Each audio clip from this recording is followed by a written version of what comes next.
सचिन गुप्ता साहब हमारे साथ कार्यक्रम में हो रहे हैं शामिल, जिन्हें 20 साल से ज़्यादा का लंबा गहरा अनुभव है। सचिन जी, बहुत बहुत स्वागत है आपका, धन्यवाद हमें समय देने के लिए। बहुत दमदार परफॉर्मेंस आती दिख रही, पूरे सेक्टर में ज़बरदस्त परफॉर्मेंस आ रही है सारी कंपनी की। ये बताएं सर, आपकी कंपनी की इस दमदार ग्रोथ के पीछे क्या ट्रिगर्स रहे इस तिमाही में? नमस्कार अनिल जी। अनिल जी, ये जो सेकंड क्वार्टर रहा, ये पूरी ब्रोकिंग इंडस्ट्री के लिए बहुत ही अच्छा रहा। जितने भी अभी तक ब्रोकिंग कंपनी ने रिजल्ट दिखाए हैं वो सेकंड क्वार्टर के ऑल टाइम हाई रहे हैं। और share India is one of the fortunate company, हमारे भी रिजल्ट अभी तक के एवर हाईएस्ट रिजल्ट है in terms of revenue, in terms of PAT. और अनिल जी, जो कारण हमें समझ आता है, ये जो रिटेल इन्वेस्टर्स का पार्टिसिपेशन हमने पिछले काफी टाइम से हम बोलते आ रहे हैं, देखा है, वो एक बड़ा कारण रहा है। टेक्नोलॉजी का इजीली अवेलेबल होना, हर आदमी के हाथ में मोबाइल है, मोबाइल के थ्रू ट्रेडिंग होना, ये इसने बहुत बड़ा रोल प्ले किया है। और हमने देखा सर, जो पिछले 2-3 साल में रेगुलेटर ने स्टेप्स उठाए हैं कॉन्फिडेंस बूस्टिंग के लिए, कि ब्रोकर्स के रेगुलेशंस को और बेटर किया है, उससे भी लोगों का कॉन्फिडेंस बढ़ा और पार्टिसिपेशन में काफी इंप्रूवमेंट हुआ है। और सर, हमने रिसेंटली देखा है एक्सचेंजेस की तरफ से बड़ी अच्छे इनोवेशन हो रहे हैं और नए प्रोडक्ट्स इंट्रोड्यूस किए जा रहे हैं। और आप देख सकते हैं sir, every day there is expiry of some और अदर प्रोडक्ट। अभी बीएसई बड़ा जबरदस्त ग्रोथ कर रही है, एनएसई नए नए प्रोडक्ट लेके आ रही है। इवन कमोडिटी में भी अब एनएसई ने अपने नए प्रोडक्ट लॉन्च किए हैं। तो इन सब के एफर्ट्स की वजह से सर, हम इस बिजनेस में आगे आने वाले टाइम में भी अच्छी देखते हैं कि लोगों की पार्टिसिपेशन रहेगी सर। तो सचिन जी, आप ये कह रहे हैं कि ये जो डेली एक्सपायरी वाला मामला है, अभी मंडे से फ्राइडे हर रोज एक्सपायरी होती है कोई न कोई बढ़िया इंडेक्स की, इससे वॉल्यूम्स बढ़ने में मदद मिल रही, कितना फायदा हुआ होगा सर? सर, अभी बहुत इनिशियल स्टेज है, जस्ट स्टार्ट हुआ है। लेकिन क्या है सर, जो शॉर्ट टर्म ऑप्शन ट्रेडर हैं, जो डेली की ऑप्शन ट्रेडिंग करते हैं, इंट्राडे ट्रेडिंग करते हैं, उनको डेफिनेटली फायदा मिला है। उनको लॉन्ग टर्म पोजीशन होल्ड करने को रिस्क नहीं लेना है, उनको कैरी ओवर का रिस्क नहीं लेना है। वो डेली जिस प्रोडक्ट की एक्सपायरी है उसके अंदर ट्रेडिंग कर सकते हैं, और मेनली थीटा ट्रेडर्स को इसमें काफी बड़ा फायदा हुआ। ओके। अच्छा, जो मजबूत ट्रेंड अभी दिखा है पहले 6 महीनों में, आपका हाईएस्ट एवर प्रॉफिट है, हाईएस्ट एवर रेवेन्यू है, क्या अगले 6 महीनों में भी रहेगा या फिर इस तिमाही में थोड़ा सा मामला ढीला होता दिखा, उसका असर पड़ेगा? क्योंकि कैश मार्केट में इसमें थोड़ा सा मामला ठंडा हुआ है, लेकिन एफएनओ में, डेरिवेटिव्स में, ऑप्शन में तो कहीं कोई ठंडा होने के संकेत ही नहीं है।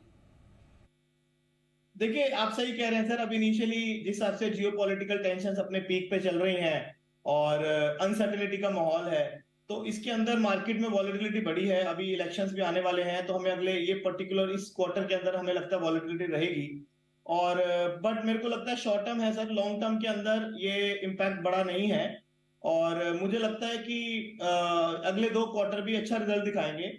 और हम लोग को मतलब ग्रोथ साइड से या पार्टिसिपेंट साइड से कोई बड़ा प्रॉब्लम नजर नहीं आ रहा सर। Okay, perfect. तो कोई खास ऐसी दिक्कत वाली बात है? आपने हाल ही में एक वो हाई फ्रिक्वेंसी ट्रेडिंग वाली कंपनी अक्वायर की थी, सिल्वर लीफ। हाँ जी, हाँ, सिल्वर लीफ। बताएं सर इसके बारे में भी, कि यहाँ से किस तरह का बिजनेस आएगा आपको, और क्या कुछ और एक्विजिशंस भी आप देख रहे हैं?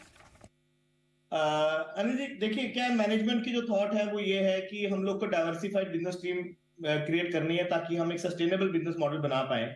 ये नहीं होना चाहिए कि सिर्फ हम एक ही तरह के बिजनेस मॉडल में हैं। जैसे अभी हमने रिसेंटली एल्गो फॉर रिटेल भी लॉन्च किया यूट्रेड के माध्यम से, और हमें वहां पे बड़ा अच्छा रिस्पॉन्स मिल रहा है। हमें लग रहा है आने वाले टाइम में रिटेलर्स के लिए ये एक बहुत अच्छा प्रोडक्ट निकल के आएगा।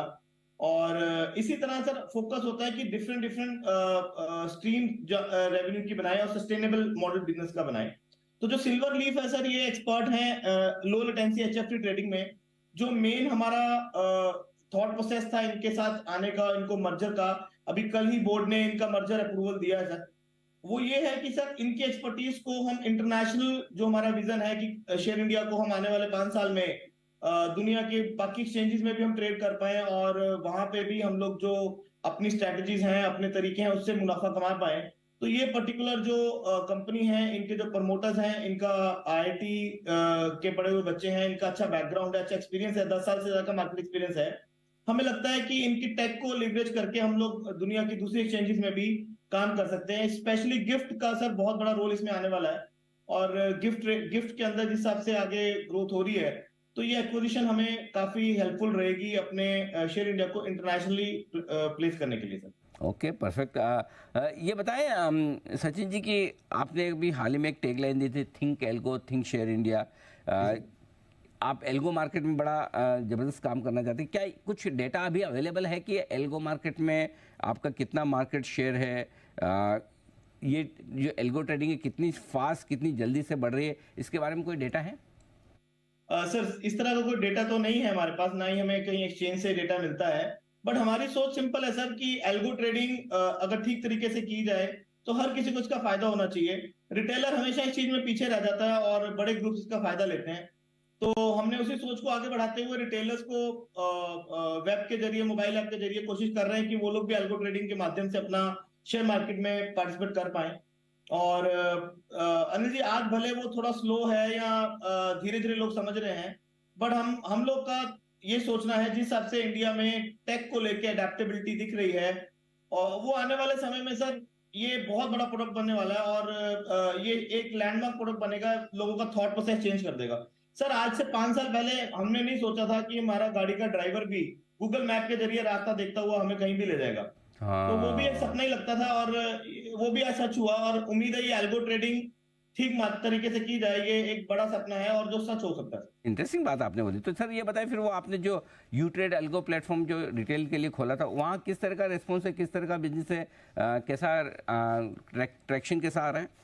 सर बहुत बढ़िया रिस्पॉन्स आ रहा है। अभी लगभग नंबर्स तो मैं अभी नहीं दे सकता, लेकिन हमने इसकी मार्केटिंग अभी सिर्फ इंटरनल रखी है, एग्जिस्टिंग कस्टमर्स को इसको पिच कर रहे हैं और लोग इसको अच्छे से समझ रहे हैं, यूज कर रहे हैं और धीरे धीरे ये आगे बढ़ रहा है। और अभी तक का जो भी रिस्पॉन्स हम लोग को मिला है बड़ा इंकरेजिंग है और टीम को अच्छा मोटिवेशन मिला है इससे। और आगे हमें उम्मीद है आने वाले टाइम में ये जब हम मार्केटिंग करेंगे और इसको बढ़ाएंगे तो ये पूरे हिंदुस्तान के लिए फायदेमंद होगा सर। तो ये है आपके लिए पूरा का पूरा आगे रेस्पॉन्स। बहुत बहुत धन्यवाद सचिन जी, आपने समय दिया, नतीजे पर विस्तार से बातचीत की। स्टॉक में भी जबरदस्त परफॉर्मेंस आती हुई दिख रही है, 1500 रुपये के पार निकलता हुआ दिख रहा है। एक बार जरा कुणाल जी से चार्ट पर राय लेना चाहता हूँ, क्योंकि कल भी हमने नाक का ये जब हमने कवर किया था, कुणाल जी की स्ट्रॉन्ग खरीदारी की राय थी। कुणाल जी ने कहा भी कि स्टॉक 1500 के पार निकलने को तैयार है।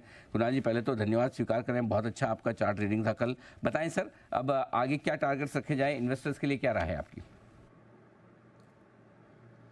अरे जी देखिए, अनचार्टेड टेरिटरी में शेयर इंडिया ने प्रवेश कर लिया है और जो चार्ट स्ट्रक्चर है, जैसे कल भी हम चर्चा कर रहे थे कि एक बड़ा ब्रेकआउट आता हुआ वीकली चार्ट्स पर नजर आ रहा है। तो मुझे लगता है कि बजाय इसका डेली चार्ट देखने के अगर आप वीकली चार्ट देखते हैं तो उस पर एक बड़ा जबरदस्त ब्रेकआउट है।